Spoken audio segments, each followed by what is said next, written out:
productivity tips for students. Have you ever sat down at your desk, fully intending to study for 3 solid hours, but then you blink and somehow realize you spent 2 of those hours just scrolling through social media and maybe like 30 minutes actually studying? Oh, absolutely. Or spending an entire evening creating the most beautiful, meticulously color-coded study timetable the world has ever seen, only to completely ignore it the very next morning. Yes, exactly. Don't worry, if you're nodding your head right now, you are definitely not alone. Today we're sharing some incredibly powerful productivity tips, really unpacking this whole guide on mastering academic efficiency. We are doing a deep dive into what it actually takes to study smarter, stay focused, and get more done in less time. Right, because there's this massive trap that so many learners fall into, and it's confusing being busy with being productive. I mean, we have this culturally ingrained idea that if you are suffering at a desk until 2 in the morning, surrounded by highlighters, you're doing something right. But the science says the exact opposite. Yeah, true productivity isn't about grinding for 12 hours straight. The way I see it, falling into that busy trap is a lot like running on a treadmill versus running toward an actual destination. Yeah, I bet. Right?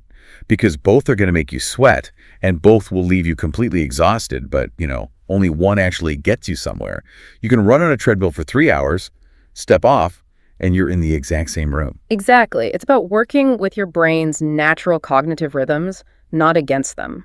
So whether you are a high school student facing a mountain of homework, a college student juggling massive final projects, or even like a competitive exam aspirant or a lifelong learner taking online classes, we need to shift from that treadmill running to destination running.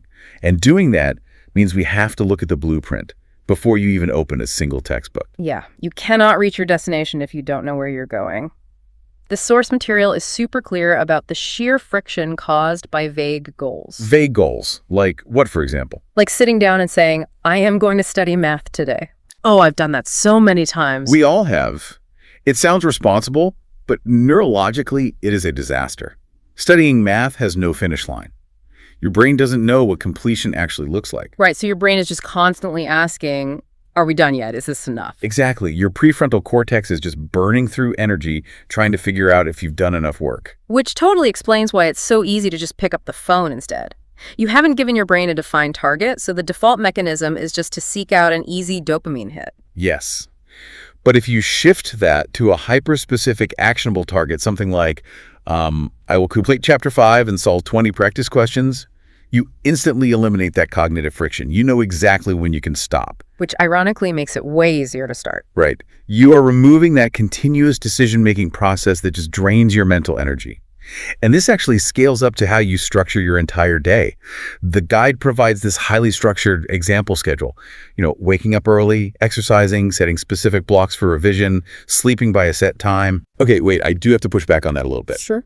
If someone is currently struggling to focus for even 20 minutes, if they are procrastinating the tweet is going, the person spending 2 hours scrolling doesn't suddenly adopting a rigid military-style regimen feel like, setting yourself up to fail. Yeah. The anxiety of a strict schedule can just paralyze people. Oh, that is a very valid concern. Trying to overhaul your entire personality overnight usually backfires completely. But the core takeaway here isn't about adhering to some arbitrary 6 a.m. wake-up call. Okay, then what is it about? It's about the mechanism of outsourcing your willpower. Look, you only have a finite amount of willpower every day.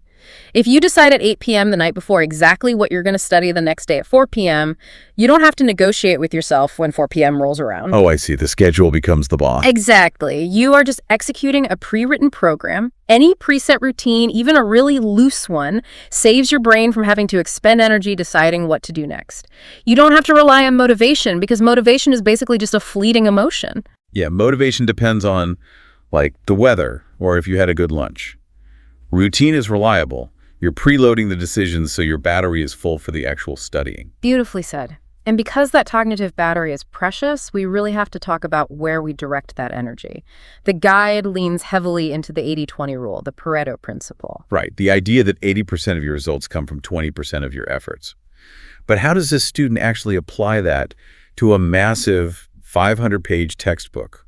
Well, treating every single page of a textbook as equally important is basically academic malpractice. Wow. Academic malpractice. That's a strong way to put it. But it's true. The 80-20 rule requires you to actively investigate your subject. What are the core principles? What specific types of questions appear in the exams year after year? So if a particular theory is going to be worth a massive chunk of your final grade, but some minor historical footnote is worth almost nothing, spending equal time on both is, well, it's running on the treadmill again. Exactly. You have to actively identify that high weightage 20% and just attack it relentlessly. And when you attack, it matters just as much. I used to fall into this terrible trap of easing into my study sessions. Like, I'd start with organizing my notes, then I'd read the easiest chapter, and I would save the absolute hardest, most complex math problem for the very end of the day. Oh, the classic mistake. It is.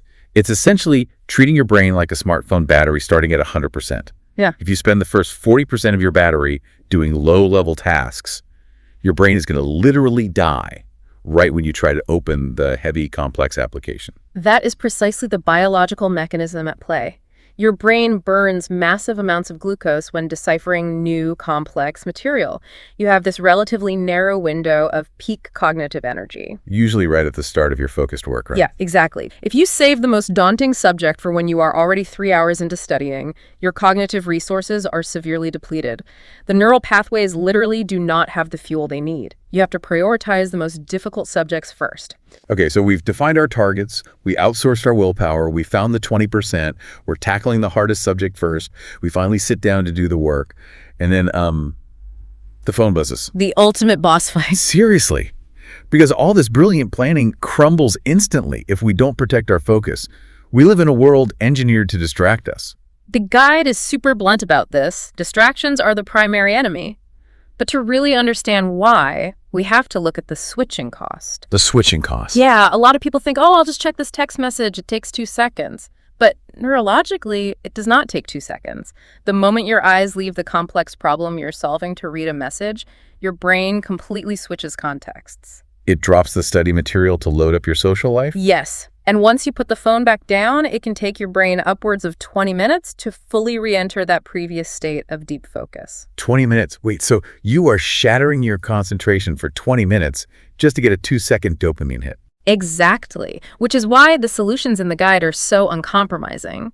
Just putting the phone on silent isn't enough, because seeing it light up triggers that context switch. You have to physically put it in another room. Oh, wow. Another room entirely. Yes, use website blockers. And it's not just technology, it's managing social boundaries too. You have to learn to say no to that unnecessary outing or the endless group chatting. Because every yes to a distraction is a mathematical no to your goals. Right.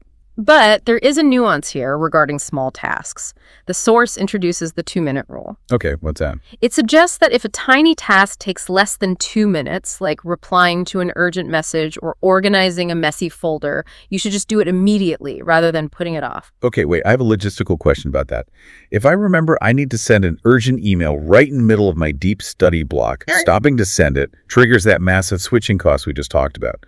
But if I don't send it, the anxiety of forgetting it completely ruins my focus. How do we balance that? That is a crucial distinction. The 2-minute rule is meant to clear your mental cache before you dive into deep work. Oh, before you start. Exactly. Before your study block, scan your environment. Are there tiny stressors consuming background processing power? Get them out of your working memory immediately. But once you start your actual focus time, the rule is totally suspended. So if I remember the email during the study session, I just ignore it. You don't ignore it because that causes anxiety. You write it down on a physical piece of scrap paper beside you. You offload the anxiety of forgetting it, and then you instantly return to the task. That makes perfect sense. Offload the thought without switching the context. And for that actual focused block, I mean, we all know the gold standard is the Pomodoro technique, working in 25-minute sprints followed by a 5-minute break. But what I found fascinating in this deep dive is why our neurobiology actually requires those 5-minute resets. Right, it's not just a cute timing trick to make studying feel less boring. Exactly. It's deeply tied to our ultradian rhythms. Yes. We aren't machines capable of just linear, continuous output. Our capacity for sustained attention operates in cycles. When you push past your brain's natural limit without resting, you start seeing diminishing returns. So the 5-minute break isn't a reward for studying. No, it is a neurological requirement to prevent burnout. It allows your brain to briefly disengage, which lowers cortisol levels and resets your attention span so the next 25-minute sprint actually works. Okay, so you've successfully protected your 25-minute sprint. Your phone is in the kitchen, your desk is clear. But staring at a page for 25 minutes isn't actually studying. Definitely not. Which leads us into the learning protocol itself. How do we ensure the information actually sticks? Because the guide calls out the most common trap perfectly. Reading a chapter 5 times, highlighting half the page in neon yellow, and feeling incredibly accomplished. Which is basically the definition of passive learning. When you passively read, the words are just washing over your visual cortex. You recognize the information, and your brain tricks you into confusing recognition with actual comprehension. Wow, confusing recognition with comprehension. Yeah, and the moment you close the book and try to explain the concept, you draw a complete blank.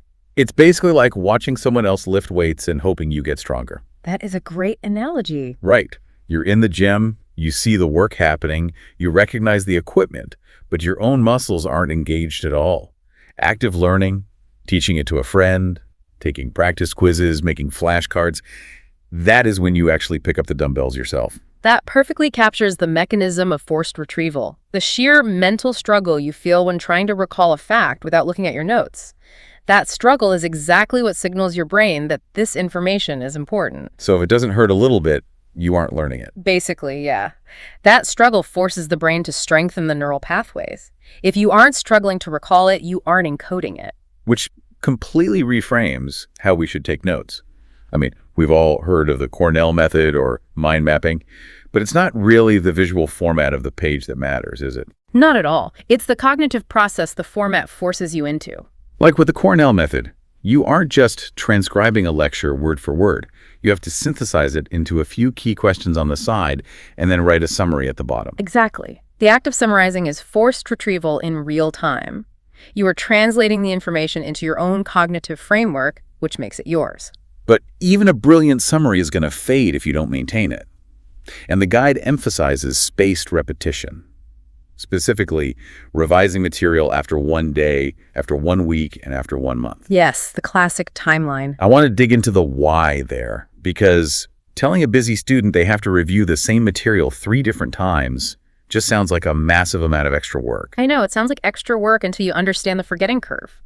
Look, when you learn something new, your brain immediately begins pruning that information if it isn't accessed again.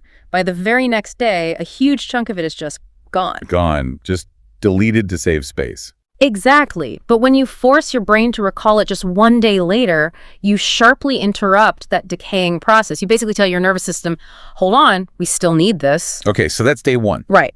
Then when you review it again a week later, you are literally thickening the myelin sheath around that specific neural pathway. It makes the signal faster and more stable. Wow, so you're biologically upgrading the connection. Yes. And by the 1-month mark, the memory trace is incredibly robust. 5 minutes of targeted review at these biological intervals prevents you from having to spend 5 hours completely relearning it before a final exam. Which is the perfect transition to the whole physiological side of this. Because all of this, the force retrieval, the myelin thickening, the deep focus, it requires massive metabolic energy. Well, absolutely. You can have the most flawless Pomodoro timer and the best spaced repetition system, but if the engine running it all, your brain and body is completely burnt out, the whole system just collapses. You cannot outplan biology. You just can't. The source tackles the most toxic myth in academic culture head on. The belief that sacrificing sleep is the price of dedication. The classic all-nighter. The all-nighter. It's treated as a badge of honor, but from a cognitive standpoint, it is entirely self-destructive. Okay, I have to play devil's advocate here. Go for it. I completely get the science. Right. But let's say a massive college exam is tomorrow morning. You still have 3 complex chapters left. It feels absolutely terrifying to close the textbook and go to sleep instead of cramming. The anxiety of knowing you haven't read everything makes sleep feel irresponsible. It's a very real psychological hurdle. But let's look at the comparison the guide provides. They present student A, who studies for 10 hours straight, pulling an all-nighter, constantly rereading in a state of exhaustion. Yeah, the typical crammer. Right. Then you have student B, who studies for just 4 to 5 highly focused hours using active retrieval, and then gets 8 solid hours of sleep. Student B consistently outperforms student A. Why? Just because they're less tired? It's way more than that. Sleep is not just inactive downtime. Deep sleep is a highly active cognitive process. During sleep, your brain undergoes synaptic pruning, clearing out irrelevant stuff. But more importantly, your hippocampus consolidates the fragile new memories you formed while studying and hardwires them into the cortex. Oh, wow. So the saving process happens while you sleep. Yes. And on top of that, cerebrospinal fluid literally washes neurotoxins out of your brain tissue.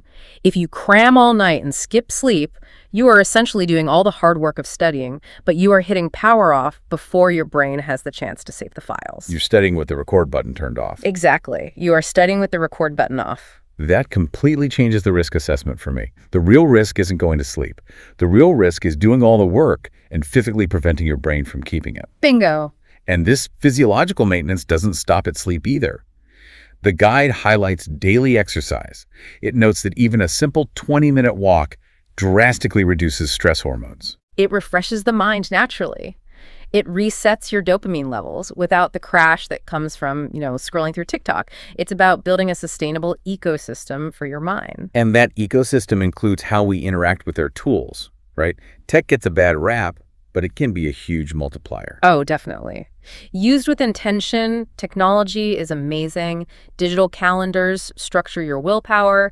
AI study assistants can generate practice questions for active recall. Task management apps track your spaced repetition intervals. Tech becomes the scaffolding holding the whole productivity system together. Exactly. And tracking that progress, literally seeing the chapters completed or the hours of deep work logged, generates organic motivation. You aren't panicking about the exam anymore. You are just grounded in the daily process. Which really brings us to the ultimate philosophy of this entire guide. Consistency will always beat intensity. Doing 1 hour of highly focused active study every single day thickens your neural pathways far more effectively than a frantic 10-hour cram session. It's a long-term biological process. Mistakes are required for memory formation. Progress matters far more than perfection. When you respect your brain's limits, studying turns from a chaotic grind into a predictable, manageable system. So let's look at the blueprint we've built today. We started by eliminating cognitive friction with hyper-specific goals. Right, no more vague, I'll study math intentions. We outsourced our willpower to a daily routine to avoid decision fatigue. We applied the 80-20 rule to find the most critical material, and we attacked it first while our cognitive battery was fully charged. Handled the hardest stuff first. Yep. We defended our focus by understanding the brutal cost of context switching, putting the phone in another room. We used the Pomodoro technique to honor our natural rhythms. We ditched passive reading for the heavy lifting of active retrieval and spaced repetition. Picking up the dumbbell. Picking up the dumbbells. Yeah. And finally, we protected the physical engine by recognizing that sleep is the ultimate study tool. It is a remarkably powerful framework. But I really want to emphasize that trying to execute all of these changes simultaneously tomorrow morning will likely overwhelm you. Exactly. And that leads right into my call to action for you, the listener. Do not try to revamp your entire life tomorrow. Just pick one specific concept we explored today. Just one. Maybe you protect your cognitive battery by hiding your phone in the kitchen for a single 25-minute sprint this afternoon. Or maybe you take the notes you wrote yesterday and apply the one-day spaced repetition rule right now. Pick one mechanism and apply it to your very next study session. Incremental, biologically sound changes compound into extraordinary results. Absolutely. Now, before we sign off, I want to leave you with one final, slightly provocative thought to mull over. Ooh, all right. We talked a lot about the 80-20 rule today in the context of academic efficiency. How 80% of your grades come from 20% of your focused efforts. But what if we zoom out completely? Like outside of academics. Yeah, look at your life entirely outside the classroom or the office. What are the 20% of your daily habits right now that are dictating 80% of your entire future trajectory? Find that 20%, whatever those habits are, and protect them at all costs. That is a vital question to ask ourselves. It really is. Thank you so much for joining us on this deep dive. Remember, the goal isn't to be the person who suffered at the desk for the longest time, feeling incredibly busy while running nowhere on the treadmill. The goal is to reach your destination. Work smarter, not harder. Catch you next time.